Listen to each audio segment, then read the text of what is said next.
안녕하십니까. 책임인재보험 강사 신국산입니다. 오늘은 14번째 시간으로 지난 시간에 이어서 낚시 관련 의무배상 책임보험 같이 이어서 학습하도록 하시겠습니다. 자, 아까 이제 제가 이미 연관성이 있기 때문에 좀 같이 한번 보려고 말씀을 드리는 건데요. 자, 제가 누누이 말씀드린 것처럼 선주배상 책임보험, 유도선 사업자 배상 책임보험, 그 다음에 낚시업자 배상 책임보험 중에서 낚시어선에 관련된 이 세 가지 보험은 공통점이 대부분 다 공통점은 똑같이 운영되고 면책약관도 비슷하고 특별약관도 동일하다라고 말씀을 드렸고요. 자, 이 낚시어선 특별약관은 낚시업자 배상 책임보험이라는 보험의 한 가지를 가지고 있는 보험이고요. 자, 그래서 낚시 관리 및 육성법이라는 법이 있는데요. 낚시 관리 및 육성법에 따라서 낚시터 업자와 낚시 어선 업자는 배상 책임 보험에 가입을 해야 되는데요. 이때 가입해서 보호해 줘야 되는 대상은 낚시를 이용하려는 사람, 낚시 어선의 승객, 그다음에 선원까지 들어갑니다. 자, 그런데 이제 실제로는 이 선원에 대해서는 우리 수협중앙회에서 어선원 공제라는 이제 근제보험 상품을 의무적으로 가입해서 운영하고 있어요. 그래서 전부 다 그 근제보험, 선원 근제보험에 가입하고 있기 때문에 실질적으로 낚시 어선 특별약관에서 선원에 대해서는 보상해 주는 일은 없습니다. 예. 그러니까 실질적으로는 낚시터를 이용하려는 사람은 낚시터를 이용하려는 사람, 그다음에 낚시 어선의 승객 이 두 부류에 대해서만 낚시업자 배상 책임보험에서 보상을 합니다. 자, 가입 주체는 바다건, 강이건, 호수건 관련 없이 낚시가 이루어지기만 하는 그 업체 낚시터는 낚시터 업자 특별약관에 가입하셔야 돼요. 자, 실내 낚시장 요즘에 많이 생겼는데요. 그러면 낚시터 업자 특별약관 의무가입 대상일까요? 그렇지는 않습니다. 거기는 제외되고요. 바다 또는 내수면에서만 이루어지는 낚시터 업자. 그래서 우리가 이제 낚시 종류를 크게 바다 낚시, 민물 낚시로 나누는데요. 이 바다 낚시, 민물 낚시 업자 하는 사람들은 이 보험에 의무 가입하셔야 됩니다. 낚시터업이라는 그래서 우리 좌대라고 해서 이제 구역별로 의자를 쭉 하고 파라솔 끼워놓고 대개는 그렇게 해서 영업을 하시거나 아니면은 호수 중앙에다가 이제 설비를 해가지고 거기서 숙박하면서 낚시를 하게끔 이렇게 설비를 하시거나 여러 가지들이 많이 있는데요. 이렇게 어쨌거나 영리를 목적으로 입장료를 받는 그 업체들은 낚시터 업자에 해당하고요. 이분들은 배상책임보험 가입 대상이고요. 낚시 어선이라는 것은 어선법에 따라 등록된 어선으로서 낚시 어선업에 쓰이는 어선입니다. 자, 가을이 되면 쭈꾸미 낚시철이 돼서 서해안에 쭈꾸미 낚시하려고 사람들이 줄을 서는데요. 저도 몇 번 가봤는데 이때 타는 배가 다 낚시 어선이고요. 자, 그 낚시 어선은 1년 365일 낚시 어선으로만 쓰는 배들이 있는가 하면 평소에는 다른 어업을 종사하다가 그 쭈꾸미 철에만 관광객들이 많이 오니까 그때만 해양경찰서와 수협에 낚시 어선으로 용도 변경해가지고 쭈꾸미 이제 낚시 오시는 분들을 받고 영업하시는 그런 배들도 있어요. 어찌 됐건 간에 해당되는 배의 용도가 낚시에 해당되는 일을 하는 배면 모두 낚시업자 배상책임 특별약관 그 중에서도 낚시어선 특별약관에 가입을 해야 됩니다.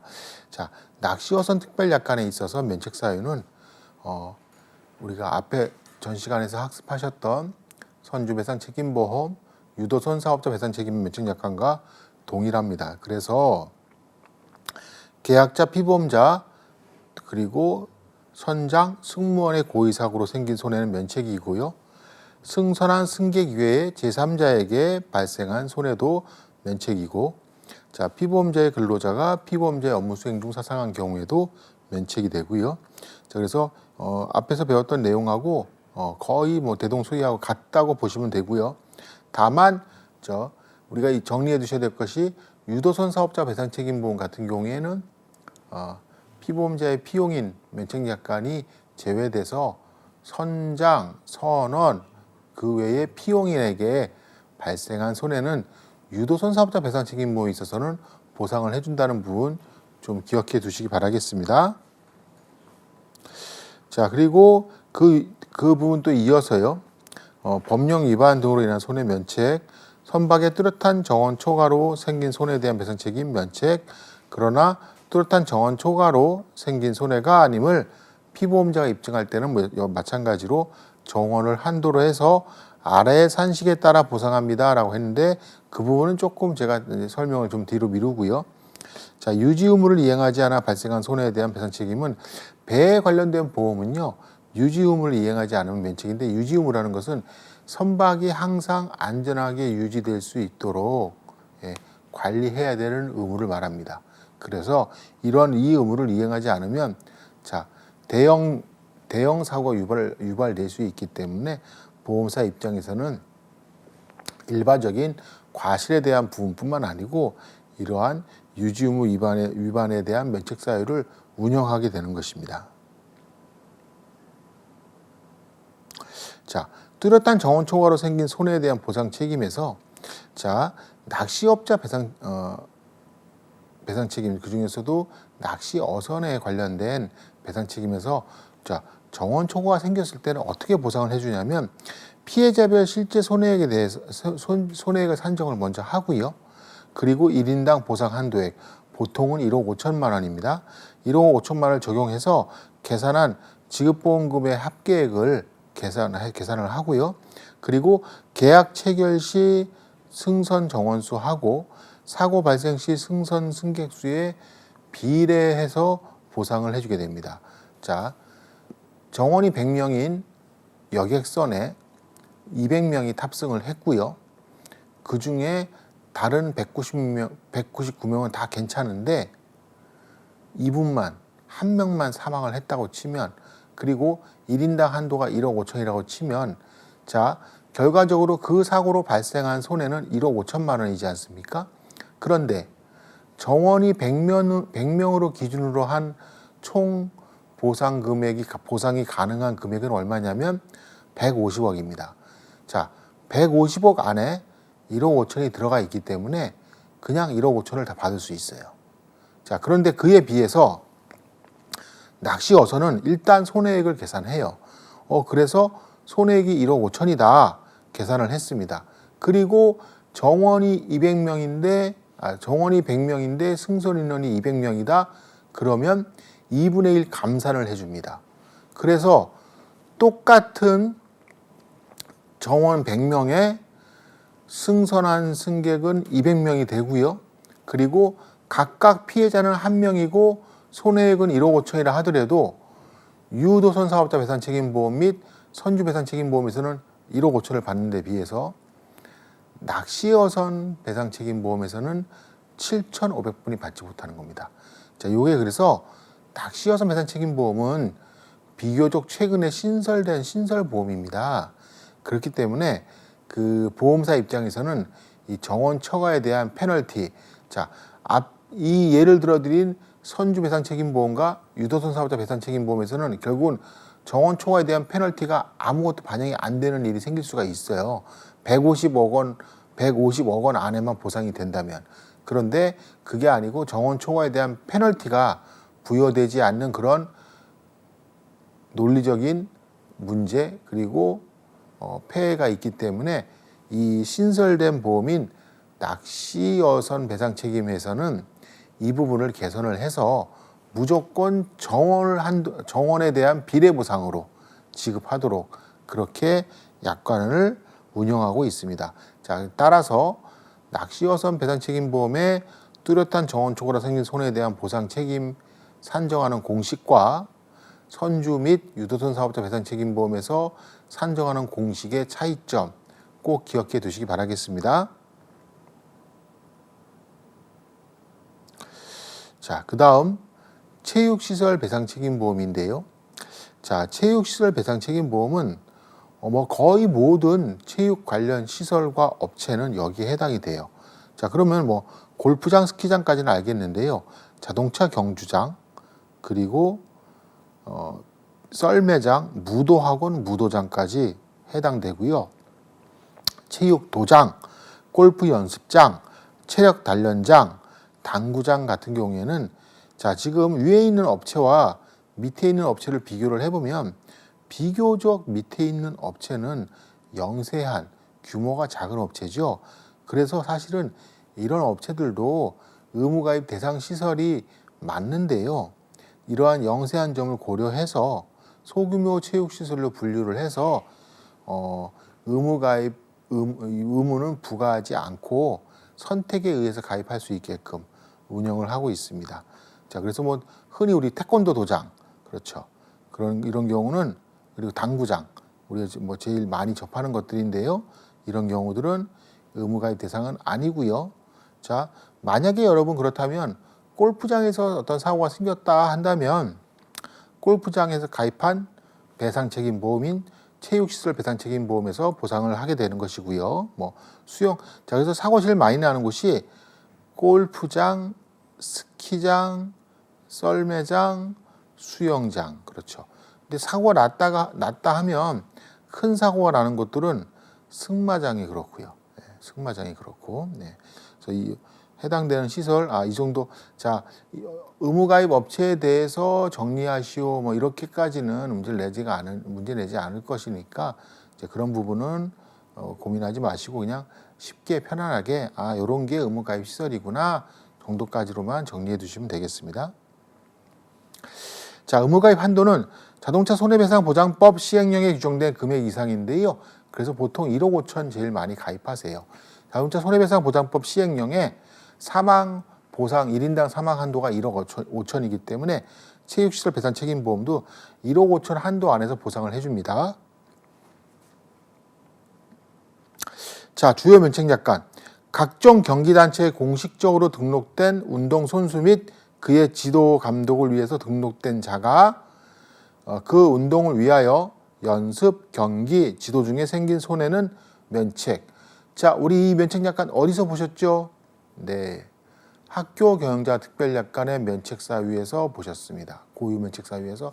그때 학교 경영자 특별약관에서는 누가 플러스 됐었죠? 네, 교사가 플러스 됐었고요. 자, 체육시설 배상책임보험은 그렇지는 않고요. 자, 그 다음에 피보험자에게 고용된 자, 그러니까 결국은 직원인 거죠. 즉 산재면책약관이 적용된다는 뜻이고요. 그 다음에 체육시설 이용자의 신체 장애에 대해서 피보험자 또는 체육 지도자가 치료하여 발생한 손해. 자, 이거는 엄밀히 말하면 손해라고 볼 수도 없겠지만 사실은 체육시설에서 어떤 사고가 나면 응급처치 보통 거기서 제일 많이 하고요.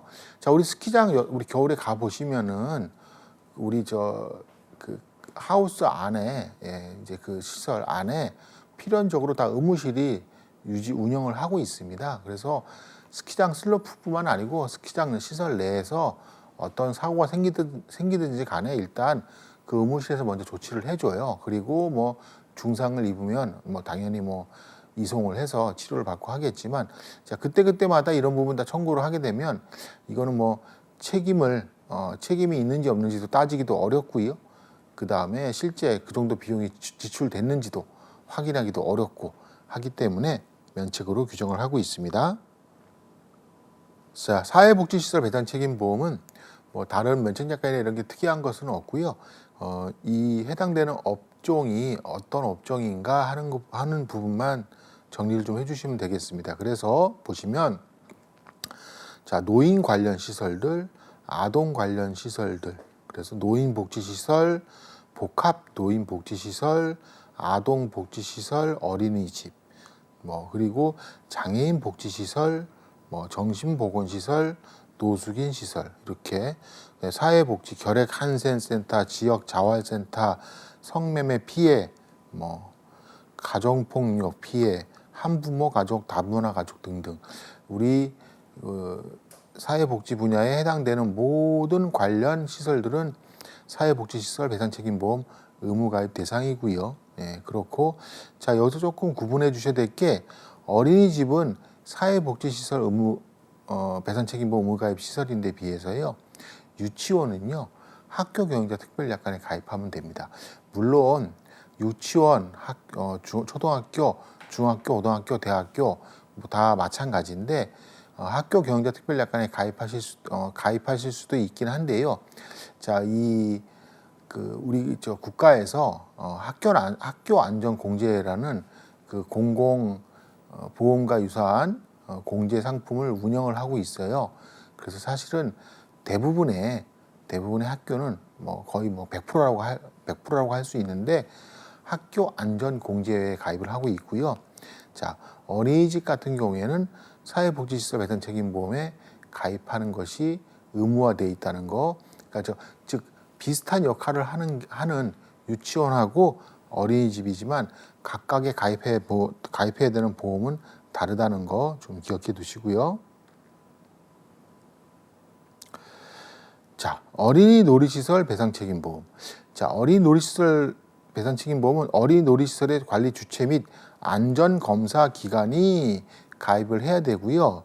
주택단지, 공원, 유치원, 초등학교, 특수학교, 학원, 아동복지시설, 보육시설, 대규모 점포, 도로의 휴게시설, 의료기관 등등 목욕탕, 자, 어쨌든 어떤 명목으로든 간에 이용자에게 편의를 제공하기 위해서 어린이 놀이용으로 설치된 시설이 있는 곳, 그 다음에 어린이 놀이 제공을 업으로 하는 자의 영업소는 모두 어린이 놀이시설 배상책임보험 의무 가입 대상입니다. 따라서 아파트 놀이터, 공원 내에 있는 놀이터, 초등학교에 있는 놀이터, 그렇죠? 그 다음에 식당에 있는 놀이터, 그 다음에 우리 뭐 홈플러스니 이마트와 같은 큰 점포 안에 뭐 방방이 갖다 놓고 이제 이렇게 운영하는 곳들 있지 않습니까? 그런 놀이터들, 그 다음에 뭐 고속도로 휴게소에 있는 놀이터 모두 포함해서 이 어린이 놀이시설 배상책임보험 의무 가입하셔야 되고요. 그러니까 자 우리가 지금까지는 아마 잘 몰랐던 사실일 건데요. 만약에 놀이터에서 아이가 다쳤다고 하면 아파트 놀이터라면 관리사무소를 찾아가서 어린이 놀이시설 배상책임보험 의무가입돼 있으니까 우리 아이 사고 났으니 접수해 주세요라고 요구하시면 무조건 접수를 해주셔야 돼요. 그렇습니다. 그리고 자 우리는 이미 학습을 했습니다. 만약에 관리사무소가 다른 핑계를 대면서 접수하기를 거절한다, 미룬다 하면은 우리에게 뭐가 있죠? 그렇습니다. 상법상, 약관상 피해자의 직접 청구권이 있기 때문에 이 직접 청구권을 행사해서 접수받아서 보험 처리 받으시면 되는 거예요. 그래서 가입 주체는 어린이 놀이시설의 관리 주체 및 안전검사 기관까지도 가입을 해야 된다 하고 되어 있습니다. 자, 어린이의 범위는 어린이 놀이시설을 이용하는 모든 어린이로 딱히 연령이 제한되어 있지 않은데요. 우리가 5월 5일 어린이날 선물을 받느냐 못 받느냐의 기준이 보통은 초등학교를 초등학생이냐 중학생이냐 이거로 나누잖아요. 뭐 사회 통념상 이제 저 같은 경우에는 그렇게 했는데 이제 그런 기준으로 본다면 보통 초등학생까지는 어린이가 되겠죠. 그렇죠? 그래서 어린이 놀이시설을 이용하는 어린이가 피해자가 되는 것입니다. 만약에 중고등학생, 즉 어린이가 아닌 사람이 어린이 놀이시설에서 사고를 당했다면 어린이 놀이시설 배상책임보험은 보상 책임이 발생하지 않습니다. 자, 그럼 다시 한번 이제 정리를 해두시면, 자, 결과적으로 그러면 어린이 놀이시설 배상책임보험은 모든 제3자를 위한 배상책임보험이 아니라 특정인을 위한 배상책임보험인데 여기서 말하는 특정인은 그렇죠. 어린이만 해당이 되는 것이죠. 자, 지난 시간에 제가 정리해 드렸던 특정인을 위한 보험이 특별히 있는 경우가 있다. 따로 정리해 봅시다. 라고 말씀드리면 제가 정리를 해 드렸는데요. 여기에 하나 더 추가해서 어린이 놀이시설 배상책임보험도 거기에 해당된다는 거 같이 정리해 두시기 바라겠습니다.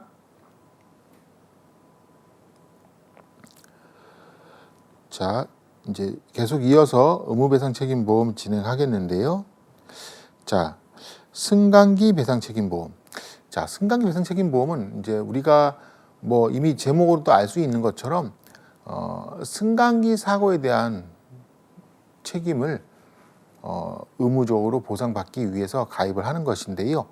가입 의무자는 승강기 소유자 또는 다른 법률에 따라서 승강기 관리자로 규정된 자, 마지막으로 위에 해당하는 사람들하고 승강기를 안전하게 관리할 책임과 권한을 포괄적으로 부여받은 업체가 의무가입 대상입니다. 사실 승강기 배상책임보험이 제가 신설보험이라고 말씀을 드리기도 그렇고 아니기도 그런 것이 원래 승강기 배상책임보험은 있어 왔습니다. 의무보험으로서 있어 왔는데 자, 문제는 무엇이냐면 가입 주체가 누구냐에 대한 부분이 명확하지 않아서 자, 그렇다면 여러분 생각해 보십시오. 제가 아파트 100동이 있는 우리 아파트의 자치회장이고요. 제 입장에서 아파트 100동의 승강기가 300대가 있는데 이 300대에 대한 관리를 A 업체에게 의뢰를 했어요. 그리고 승강기 배상책임보험을 가입해야 돼? 야, 그러면 너희가 좀 가입해라. 어차피 너희가 관리하는 거 아니냐, A 업체야 라고 할 거예요. 자, 그렇다면 A 업체 입장에서는 울며 겨자 먹기로 본인이 가입을 할 수밖에 없어요. 자, 이런 부분에 대한 폐해가 있었기 때문에 최근에 이제 법률과 약관을 개정해서요. 자, 가입 의무자를 명확하게 명시를 했습니다. 첫째, 승강기 소유자. 둘째, 승강기 관리자로 규정된 자. 자, 그럼에도 불구하고 해당되는 권한, 책임과 권한을 포괄적으로 인수하는, 주로 인수하는 사람은 뭐 승강기 관리 업체가 되겠죠. 이 업체도 가입할 수 있게끔 여지를 남겨놓긴 했는데요. 자, 이제 이 승강기 배상책임보험도 어느 정도 정착이 돼서 아파트 자치회 입장에서도 그냥 우리가 가입하는 게 맞는 거구나. 이 보험은 보험료가 우리가 내야 되는 거야 라고 이제 이렇게 인식이 대부분 이제 많이 이제 바뀌어 가지고 승강기 배상책임보험은 주로 건물의 소유주가 가입을 하고 있습니다. 제가 보기에는 굉장히 바람직한 현상이라고 생각을 합니다.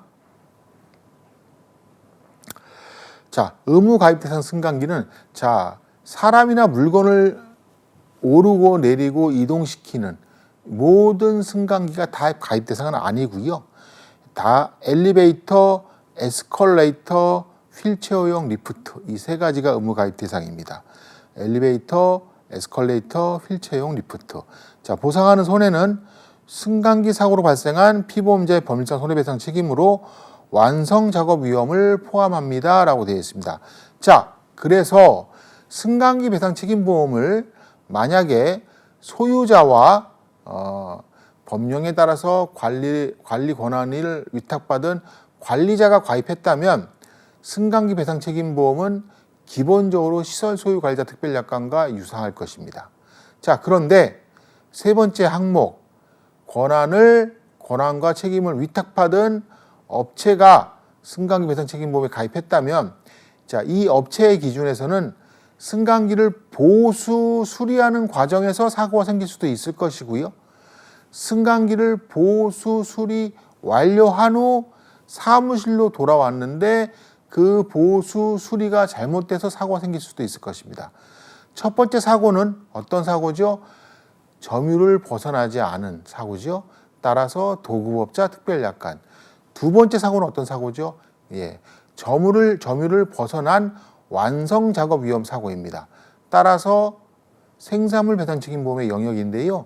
결과적으로 승강기 배상 책임 보험은 관리 업체가 가입했을 경우에는 도구업자 특별약관과 생산물 배상 책임 보험의 성격을 묶어놓은 배상 책임 보험이고요.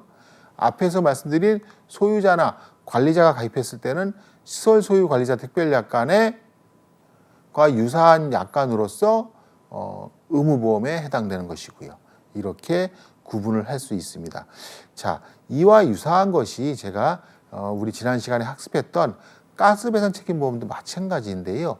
자, 여러분 만약에 가스 용기, 용품 등을 제조하는 업체에서 어떤 가스를 담는 용기를 만들었는데 제대로 설계가 안 돼서 가스가 누출되거나 폭발했다면 그거는 어떤 배상 책임이, 법률상 책임이 있는 것이죠? 예. 가스통이라는 제조물의 결함으로 손해가 생겼으므로 제조물 책임법이 적용될 것입니다. 자, 그리고 도시가스 보일러 시공업자는 보일러를 시공하던 중에 발생한 가스 사고에 대한 배상 책임을 부담합니다. 따라서 그리고 예를 들어서 가스 충전소가 있다면 그 가스 충전소에서 어떤 사고가 생겼을 때는 그 가스 충전소라는 시설로 인한 손해를 보상해주는 보험이 될 것입니다. 결과적으로 가스 배상 책임 보험도 승강기 배상 책임 보험과 같이 비슷하게 우리 국문 영어 배상 책임 보험에서 배웠던 시설 소유 관리자 특별약관, 도구업자 특별약관, 그리고 생산물 배상 책임 보험의 영역을 모두 아우르는 특이한 보험 유형을 가지고 있는 보험이 바로 가스 배상 책임 보험과 승강기 배상 책임 보험입니다. 다만 제가 미리 이미 학습하시면서 말씀드린 것처럼 이 세 가지 상황을 모두 보상해주는 보험이라 하더라도 이 세 가지 사항 중에서 두 가지가 동시에 한꺼번에 보상 책임이 생길 일은 없다는 것은 여전히 동일한 부분입니다.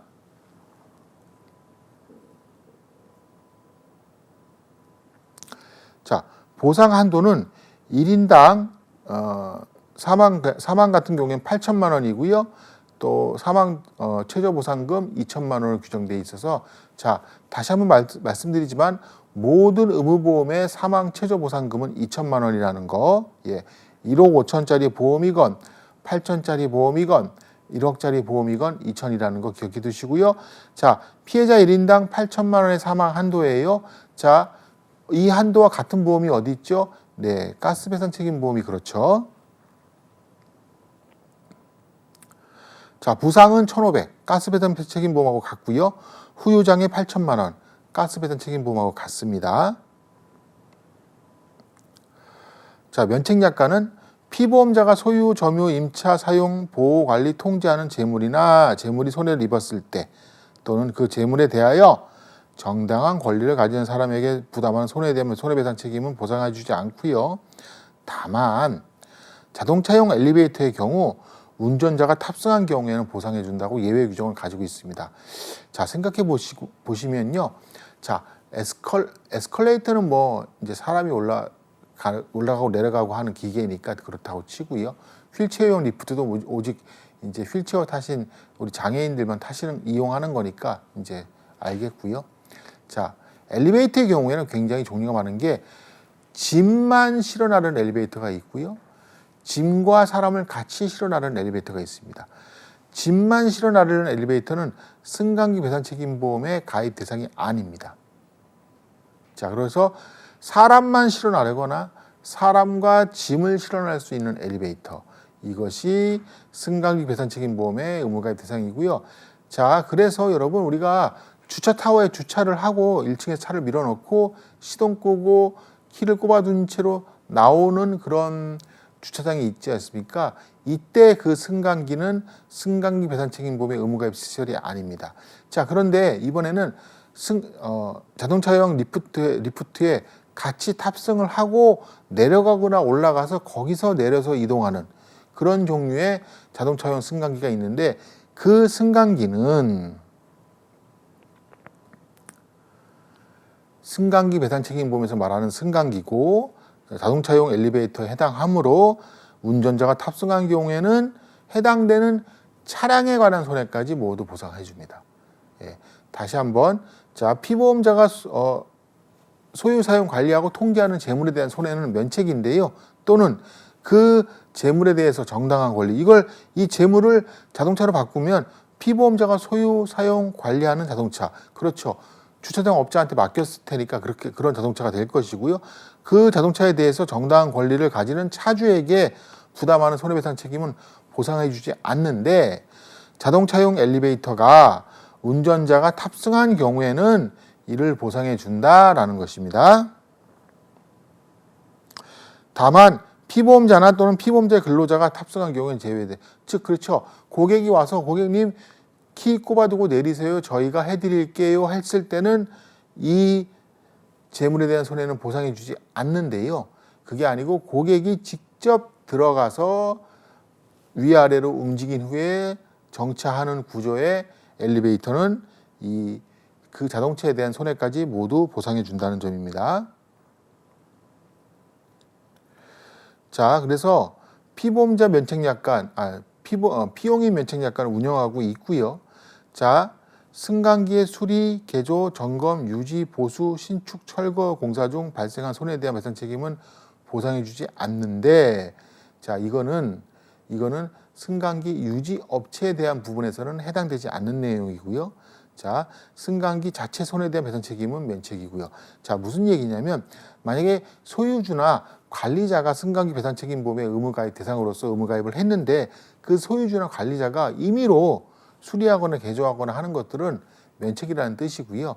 그 다음에 자, 우리가 통상의 수리 관리의 영역을 속하는 거, 예를 들면 기름칠을 한다든지 이 정도 되는 것들은 여기에 해당은 되지 않겠죠. 예.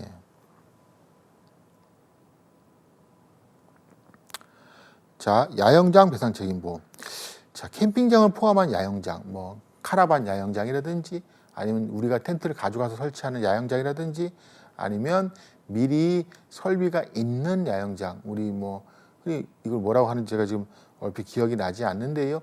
자, 글램핑장, 그렇죠. 글램핑장 같은 경우 다 포함해서 야영장 배상 책임 보험에 가입해야 되고요. 예.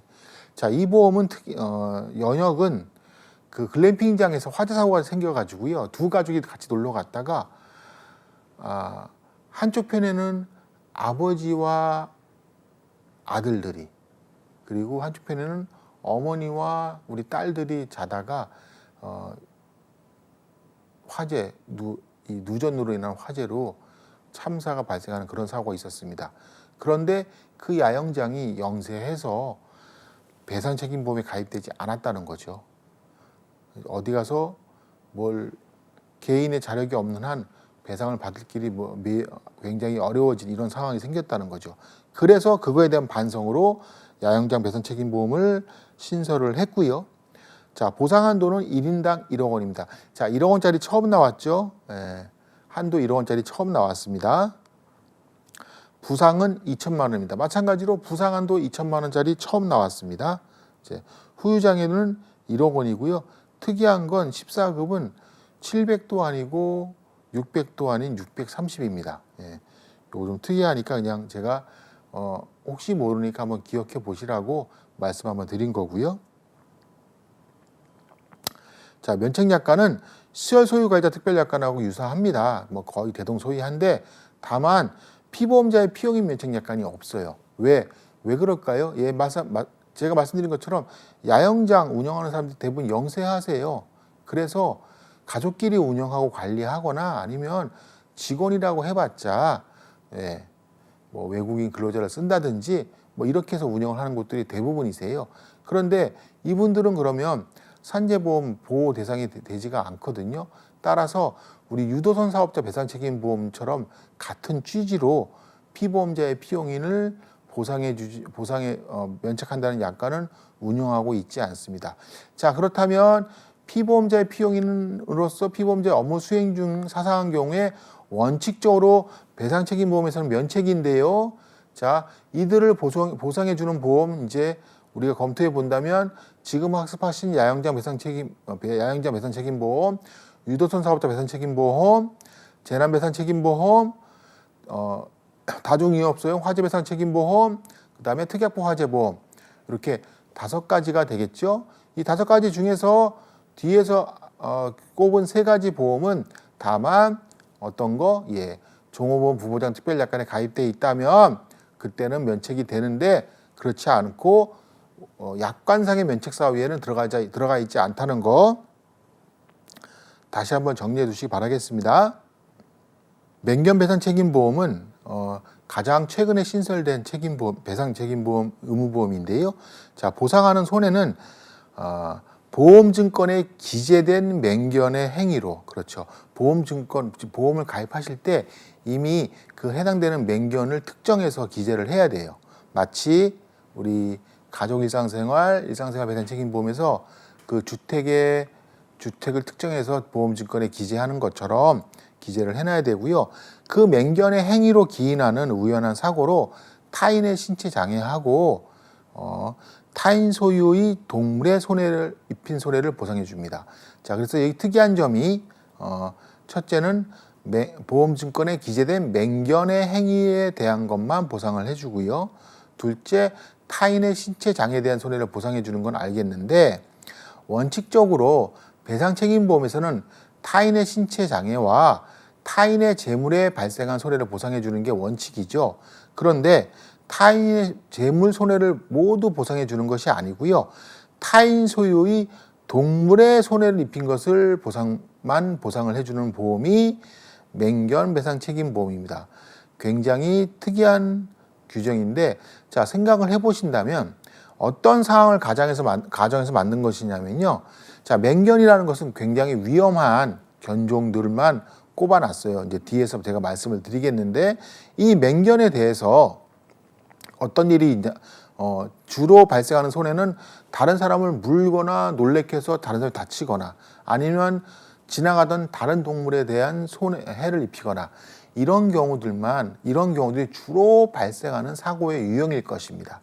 그러니까 그 주로 발생하는 사고의 유형에 해당되는 손해만 보상하는 손해로 규정을 하고 운영하고 있습니다. 자, 맹견의 범위는 도사견과 그 잡종의 개, 도사견 되게 무서운 개죠. 제가 알고 있는 개는 도사견뿐이 없고, 나머지 개들은 저도 이 보험이 새로 신설되고 나서 유튜브나 또는 뭐 다른 이게 검색하는 것으로 해서 제가 봤는데요. 굉장히 무섭고 사납게 생겼습니다. 그런데다가 얼마 전에 제가 기사를 봤는데, 미국에서 아메리칸 피플 테리어에 물려서 사망하는 사람이 연간 2,000명이 넘는답니다. 그런데도 이 개를 굳이 집에서 키우는 이유가 뭔지 모르겠지만, 어쨌거나 도사견과 그 잡종의 개, 아메리칸 피플 테리어와 그 잡종의 개, 아메리칸 스테퍼드셔 테리어와 그 잡종의 개, 스테퍼드셔 불 테리어와 그 잡종의 개, 로트와일러와 그 잡종의 개. 그래서 5가지 개종, 우리 맹견의 가입 대상이 되는 맹견의 범위 기억해 두시고, 저는 사실 처음에 진돗개나 세퍼드 이런 것들이 들어갈 줄 알았더니 그런 것들은 사실 맹견 축에 끼지도 않더라고요. 제가 이제 이 보험이 새로 나오고 나서 제가 확인을 해봤더니 그렇습니다. 자, 그렇다면 누가 가입을 하냐면 동물보호법상의 소유자, 즉 맹견, 이 반려동물의 소유자로서 등록돼 있는 사람 기준으로 가입을 하고요. 자, 주거를 같이 하는 가족까지 피보험자로 묶어서 보상해주는 보험사 상품이 있는가 하면 소유자에 대해서만 피보험자로 넣어서 보상해주는 상품이 있습니다. 그건 차이가 조금 있긴 한데 크게 문제되는 것은 아니고요. 예. 자, 그렇다면 만약에 해당되는 맹견을 보험을 가입하지 않았다. 그리고 해당되는 맹견이 어디 있는가라는 거 우리가 어떻게 알 수 있을까 하겠죠. 그런데 이제 이게 우리 맹견뿐만 아니고 모든 반려견들은 이제 등록 사업을 하고 있어 가지고요. 등록 사업 하는 것으로 이제 차츰차츰 이 부분에 대한 것을 정비를 해나가고 있습니다. 자, 우리가 그 이전에 배웠던 의무배상 책임보험들 중에서 특약부 화재보험, 다중이업 화재배상 책임보험, 재난배상 책임보험 같이 이렇게 어떤 특정한 시설, 특정한 규모, 특정한 층수 이상, 층수 미만 이런 시설들은 의무보험에 가입해야 돼요라고 돼 있지 않습니까? 그래서 특약부 화재보험 같은 경우에는 화재보험협회에서 실제 현장 조사를 나와서 확인을 하고요. 예. 재난배상 책임보험은 행정안전부와 시군구청, 그 다음에 다중이용업소 화재배상 책임보험은 행정안전부와 소방서에서 확인하고 감독하고 가입되지 않았을 때는 과태료 부과하고 이렇게 합니다. 자, 그래서 이 맹견배상 책임보험도 우리 전제되는 이 반려동물 등록 사업이 어느 정도 이제 이게 안정화가 되고 이제 거의 빠짐없이 된다라고 했던 전제가 조건성인 상황이 되니까 맹견배상 책임보험을 이제 도입을 한 거고요, 국가에서. 자, 보상 한도는 사망은 8천만 원이고요. 자, 그러면 8천만 원이고 장애 1급이 8천이고 부상 1급이 1,500입니다. 자, 8천만 원짜리 한도 보험 세 가지 정리를 해보시면 뭐가 있을까요? 그렇죠. 맹견배상 책임보험, 가스배상 책임보험, 그리고 승강기 배상 책임보험 요 세 가지가 있죠. 요 세 가지 8천만 원짜리 묶어서 정리해 주시고 야영장 배상 책임보험은 1억 원이라는 거 기억해 두시고요. 자, 맹견배상 책임보험에서 무엇보다 중요한 것은 사망체조보상금 2천만 원 이거는 뭐 모든 의무보험 제가 동일하다고 말씀드렸으니까 대동물 피해 한도가 200만 원입니다. 자, 앞에서 보상하는 손해에서 제가 말씀드렸다시피 모든 재물 세례를 보상해 주는 것이 아니고 대동물 손해만 보상하는 손해에 포함합니다라고 분명히 약관에 규정하고 있고요. 따라서 대동물 피해에 대한 한도를 설정해야 되는데 이 한도가 200만 원입니다. 제가 상담을 했던 건 중에 물론 그건 교통사고였었는데요. 교통사고로 그 반려견이 너무 많이 다쳐서 거의 뭐 반신 마비가 될 정도로 크게 다쳐서 수술도 여러 번 하고 이런 경우가 있었어요. 그런데 그 치료비가 무려 5천 몇백만 원이 될 정도로 큰 돈이 들었습니다. 자, 그 돈을 보험사에게 청구를 했더니 보험사 입장에서는 굉장히 또 난감한 부분이죠. 예, 그래서 보험사 입장에서는 대물로, 즉 사람이 아니지 않느냐, 대물로 처리를 해야 되고 대물로 처리할 경우에 어떻게 된다 이렇게 안내를 했고, 자, 우리 그 견주분 입장에서는 무슨 얘기냐, 우리 가족이다, 이게 그런 상황이 아니다, 당신은 가족에게 5천 몇백만 원씩 치료비 쓰지 않느냐, 나는 내 가족이라 이 치료비 쓴 것이다, 전부 줘라, 이렇게 이제 서로 의견 차이가 있으니까 저희가 상담이 한번 들어온 적이 있었어요. 자, 그와 마찬가지로 대동물 피해 한도가 200만 원은 너무 좀 작은 것 같다는 생각이 들어요. 자, 이렇게 제가 이걸 말씀을 길게 드리는 이유는 부상 1급 1,500만 원, 14급 20만 원, 장애 1급 8천만 원, 14급 500만 원, 사망 8천만 원, 사망 최저 2천만 원, 대동물 피해 200만 원 한도를 맹견배상 책임보험은 암기를 해두시기 바라겠습니다. 제가 다른 의무배상에서 이런 얘기를 한 번도 드린 적이 없는데요. 맹견배상 책임보험에서는 꼭 암기를 해두세요. 왜 그러냐면 대동물 피해 한도 200만 원만 덜렁 문제를 낼 수가 없습니다. 자, 최근 신설된 맹견배상 책임보험에 대해서 서술하시오, 아니면 최근 신설된 맹견배상 책임보험의 보상 한도에 대해서 서술하시오, 이렇게 문제를 낼 수 있습니다. 그 부분은 꼭 기억해 두시고요. 자, 주요 면책 약관 고의사고 면책인데요. 고의사고 면책인데 다만 동물보호법을 위반했더라도 고의가 아닌 사고는 보상을 해준다라고 이제 예외 조항을 가지고 있고요. 자, 원칙적으로 고의사고는 면책이라는 것만 기억해 두시고요. 두 번째, 피보험자의 심신상실. 피보험자의 심신상실에 기인한 배상 책임은 면책입니다. 자, 피보험자가 심신상실이 되면 어떤 문제 생기죠? 그렇죠. 제어가 되지 않죠. 제어가 되지 않으면 그 위험한 맹견을 끌고 나가요. 자, 보험사 입장에서는 맹견을 제어할 수 있다 하더라도 손해가 높을까 봐 고민을 할 텐데 제어조차 할 수 없는 상황은 애초에 보상하는 범위에서 제외시키고 싶을 것입니다. 따라서 피보험자의 심신상실에 기인한 배상 책임은 면책이고요. 자, 피보험자의 지시에 따른 배상 책임 면책입니다. 자, 여러분 지금 제가 말씀드린 피보험자의 심신상실, 피보험자의 지시, 그 뒤에 나오는 고유면책 사유도 마찬가지로 철저하게 암기하고 계셔야 됩니다. 네. 피보험자의 지시, 피보험자의 지시에 따른 배상 책임 면책이에요. 과거 개그 드라마에서 개그 코너에서 뭐 이제 인형 이제 개 인형 모양의 개를 갖다 놓고 물어 이제 이렇게 하던 개가 있었는데 그렇게 하면 실제 그렇게 훈련을 받은 개는 실제 정말로 달려들어서 물거든요. 그래서 이 어떤 사람이 나쁜 마음을 먹고요. 예. 아메리칸 피플 테리어를 한 마리 강아지를 사가지고 와서 키우면서 계속 훈련을 하는 거죠. 원수 비를 죽이기 위해서. 그래서 그 순간이 왔을 때 요 아메리칸 피플 테리어의 견주가 저 비를 물어라고 얘기했다 해서 정말 그런 사고가 생겼다고 하면 이거는 피보험자의 고의 내심의 의사는 고의이겠지만 실제 피보험자가 어떤 행동을 한 것은 하나도 없어요.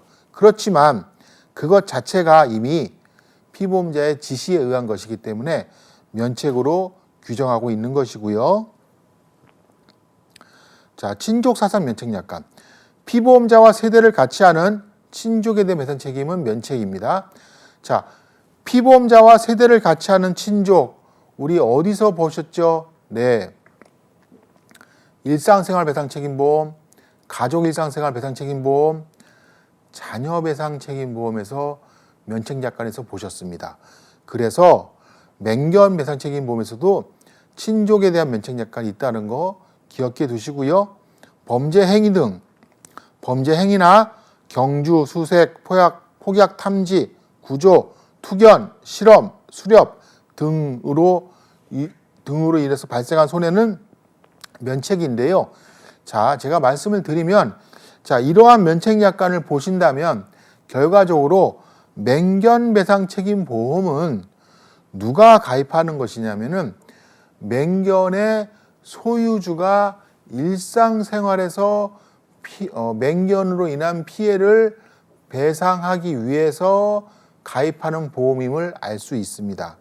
따라서 다른 내용으로 이 맹견을 사용하는 사람이라면 지금 해당되는 내용들은 모두 영업배상 책임보험으로 넘어가면 되는 부분이지 이 맹견 배상 책임보험에서 처리할 부분은 아니라는 거죠. 자, 소음, 냄새, 털날림. 자, 기본적으로 우리 이 반려견을 키우려면 이런 부분도 되게 힘드신데요. 마찬가지로 이러한 소음, 냄새, 털날림에 대한 부분이 이로 인해서 타인이나 또는 다른 동물에게 피해가 발생했다면 이 부분은 어떻죠? 그렇습니다. 예, 우리가 영업배상 책임보험 면책약관에서 지하 매설물, 티끌, 먼지, 소음에 대한 손해는 면책이라는 거 면책약관 학습하셨지 않습니까? 마찬가지로 같은 취지로 입증의 어려움도 있을 뿐만 아니고 도덕적인 위험이 굉장히 큰 사고 유형이기 때문에 면책을 하는 것이고요. 네, 질병 전염에 대한 손해도 면책인데요. 다만 개물림 사고로 인한 피해의 경우 보상을 해주는데 우리가 개에게 물렸을 때 이제 사람이 광견병에 걸리는 이런 경우들 여기서 이런 경우까지 면책을 해서는 안 되니까 예외적인 사유를 넣어놔서 이 부분에 대한 손해는 면책으로 보상을 해주는 것으로 규정을 하고 있습니다. 자, 그래서 지금까지 맹견 배상 책임보험을 우리가 모두 학습하셨는데요. 자, 맹견 배상 책임보험과 우리가 지난 시간에 제가 지지난 시간에 사례 문제로 다뤄드렸던 어떤 부분이죠? 어떤 개를 반려견을 누구에게 맡겼다, 반려견을 호텔에 맡겼다, 이거를 맹견으로 바꿔서 맹견을 이웃집에 맡겼다, 맹견을 호텔에 아니면 우리 병원에 맡겼다, 이렇게 내용을 바꾸기만 하더라도 어떤 부분이 생기냐면요, 우리 가족 일상생활 배상 책임보험이라는 보험과 맹견 배상 책임보험이라는 보험, 결국은 의무보험과 임의보험 관계가 성립될 수 있는, 그리고 이 부분이 성립되느냐 성립되지 않느냐 하는 부분까지 결부시킨 그런 사례 문제가 출제될 가능성도 있고요. 그 사실은 그 무엇보다도 해당되는 주요 면책약관, 그리고 맹견 배상 책임보험에 보상하는 손해, 가입 대상 맹견, 보상 한도, 주요 면책약관까지 모두 어느 하나 중요한 것이 없이 가장 가장 최근에 신설된 보험이기 때문에 가장 따끈따끈한 보험이라고 할 것이에요. 그러니까 자, 이 시험을 준비하는 사람 입장에서도 이 시험을 준비하는 사람 입장에서 가장 중요한 것은 자주 나오는 것, 그렇죠? 그리고 최근 이슈가 된 것, 그리고 최근 만들어졌거나 개정이 된 것, 이런 것들이 시험에 출제될 확률이 굉장히 높은 것이죠. 그렇기 때문에 맹견 배상 책임보험, 승강기 배상 책임보험, 야영자 배상 책임보험까지 같이 잘 정리해 두시기 바라겠습니다. 자, 그래서 이상 우리 14강 강의 마치도록 하겠습니다. 수고하셨습니다. 감사합니다.